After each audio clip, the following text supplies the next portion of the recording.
اعوذ باللہ من الشیطان الرجیم بسم اللہ الرحمن الرحیم الحمدللہ رب العالمین والصلاة والسلام علی سید الانبیاء والمرسلین وخاتم النبیین وعلی آلہ وصحبہ اجمعین اما بعد۔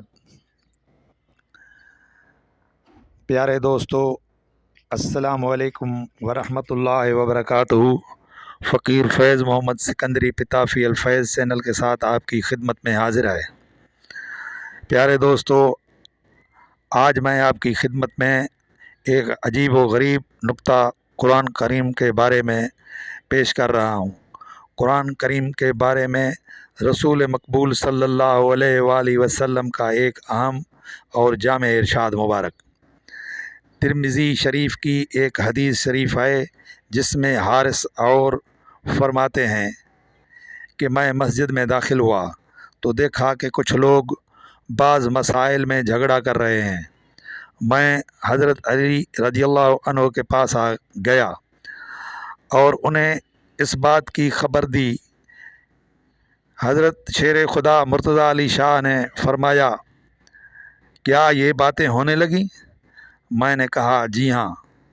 حضرت سیدنا علی المرتضیٰ نے فرمایا، یاد رکھو میں نے رسول کریم صلی اللہ علیہ وآلہ وسلم سے سنا ہے، آپ نے فرمایا خبردار رہو، عنقریب ایک بڑا فتنہ اور سر اٹھائے گا۔ میں نے عرض کیا اس فتنے میں ذریعہ نجات کیا ہوگا؟ فرمایا اللہ کی کتاب، اس میں تم سے پہلے گزرے ہوئے لوگوں کے حالات ہیں، تم سے بعد ہونے والی باتوں کی خبر ہے اور تمہارے آپس کے معاملات کا فیصلہ ہے، اور یہ ایک دو ٹوک بات ہے، ہنسی دل لگی نہیں ہے، جو سرکش اسے چھوڑے گا اللہ اس کی کمر توڑے گا، اور جو کوئی اسے چھوڑ کر کسی اور بات کو اپنی ہدایت کا ذریعہ بنائے گا اللہ تعالیٰ اسے گمراہ کر دے گا۔ خدا کی مضبوط رسی یہی ہے، یہی حکمتوں سے بھری ہوئی یاد دہانی ہے، یہی بالکل سیدھی راہ ہے، اس کے ہوتے ہوئے خواہشیں گمراہ نہیں کرتی اور نہ زبانیں لڑکھڑاتی ہیں۔ اہل علم کا دل کبھی اس سے سیر نہیں ہوتا، اسے بار بار دہرانے سے اس کی تازگی نہیں جاتی، یعنی یہ کبھی پرانا محسوس نہیں ہوتا، اس کی عجیب باتیں کبھی ختم نہیں ہوں گی۔ یہ وہی ہے جسے سنتے ہی جن پکار اٹھے تھے۔ بلا شبہ ہم نے عجیب و غریب قرآن سنا ہے جو ہدایت کی طرف رہنمائی کرتا ہے، لہٰذا ہم اس پر ایمان لاتے ہیں۔